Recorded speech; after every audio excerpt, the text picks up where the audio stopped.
नमस्कार. हे आमचं प्यायचं पाण्याचं भांडं आणि हे विणाचं आणि इथे हे बाजूला ठेवलं आहे ते दही लावायसाठी. इथे हे आमटीसाठी भाजी आणि आमटीची कडधान्य मातीच्या भांड्यातच भिजत घालते. इथे मूग भिजत घातली आहे आणि ही भाजी बनवायचं. हे मडकं भात बनवायसाठी ठेवलं आहे. 1 ग्लास पाणी ओतलं. गॅस चालू करून गॅसची फ्लेम लो ठेवून मडकं थोडं गरम झाल्यावर फ्लेम वाढवली. इथे वीणा आली पाणी प्यायला.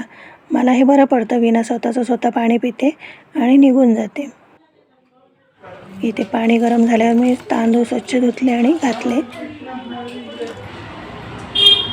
ह्या पेल्याने पाऊण पेला तांदूळ घेतले. या ग्लासाने 2 ग्लास पाणी घेतलं आणि इथे मी तांदूळ स्वच्छ धुवून घातले आणि जेवढं शक्य होईल तेवढंच मी करते. आणि इथे मी पांढरे वाटाणे उकडून घेतले आणि त्याची भाजी मी ह्याच्यामध्ये बनवणार आहे. इथे मी गॅसची फ्लेम पूर्णपणे कमी ठेवली आहे आणि हे मडकं ठेवलं इथे आणि ह्याच्यामध्ये मी भाजी बनवेन. याच्यामध्ये मी तेल टाकले. तेल टाकल्यावर मी याच्यामध्ये कांदा घालणार आणि मग वाटप घालेन. तेल ओतलं आणि पाहुणे आले. लिंबू सरबत बनवायला घेतला आहे. लिंबू सरबत सिरप तयार असतं. पाणी, मीठ, सिरप, हवी तेवढी साखर, बर्फ, जिरं पावडर घातलं, मिक्स केलं आणि दिलं. सरबत बनवेपर्यंत तेल तापलं. कांदा घातल्यावर थोडासा परतून घ्यायचा आणि इथे भात बघायला घेतला आहे मी. इथे भात 70% शिजत आला आहे. कांदा गुलाबी झाल्यावर मी वाटप घातलेलं. वाटपाला तेल सुटल्यावर त्याच्यामध्ये हे वाटाणे घातले आणि ढवळून ठेवले. आता भात बघूया. अर्धा पेला पाणी आहे. गॅस बंद केला.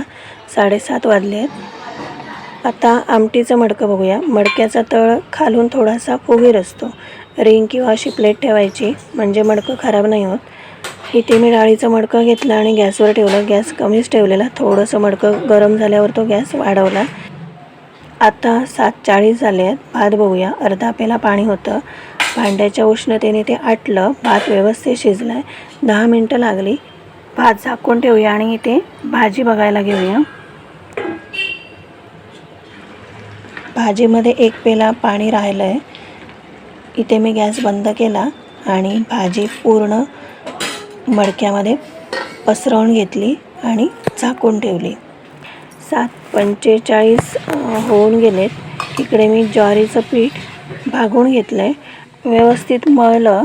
इकडे इडलीच्या भांड्यात मोदक वाफायला ठेवणार. ध्रुवी आहे मत्तीला. किचनमध्ये काम करताना पाणी ठेवते तांब्यात. मग ते मला मध्ये मध्ये प्यायला मिळतं. असं मुलींना बरोबर घेतलं जेवण करताना की मदत पण होते आपल्याला आणि मुली शिकतात पण.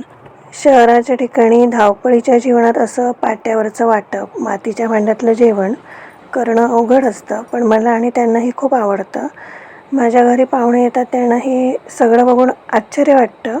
कारण हे असं गावी जास्त प्रमाणात असतं. गावावरून मातीची भांडी आणायचे पण खूप सांभाळून आणावी लागतात. त्यामुळे मी आता भांडी इथेच घेते. मला ते बरं पडतं.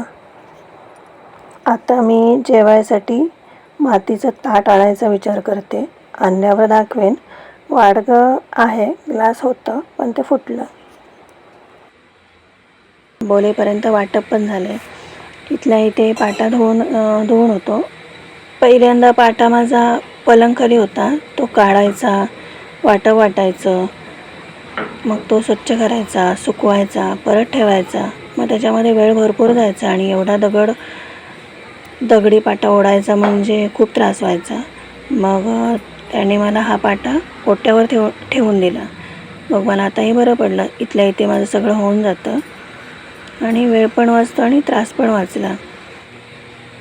हा पाटा आईंच्या संसाराचा खड्डा पाडला आहे वापरून आणि 35 ते 40 वर्ष झाली आहेत या पाट्याला. अजून सांभाळून ठेवला आहे. टाकी घालावी लागते तेवढं चालतं. आणि जुन्या भांड्यांबरोबर, जुन्या वस्तूंबरोबर एक वापरून नातं जोडलं जातं. आठवणी असतात. ते सांभाळून ठेवलं की बरं पडतं. वर्षभर व्हिडिओ बनवले नव्हते. वर्षभरात बरेच बदल झाले आहेत संसारात. इथे डाळ झाली. मीठ घातलं की नाही लक्षात येणार. जेवण बनवून झालं की चेक करायचं.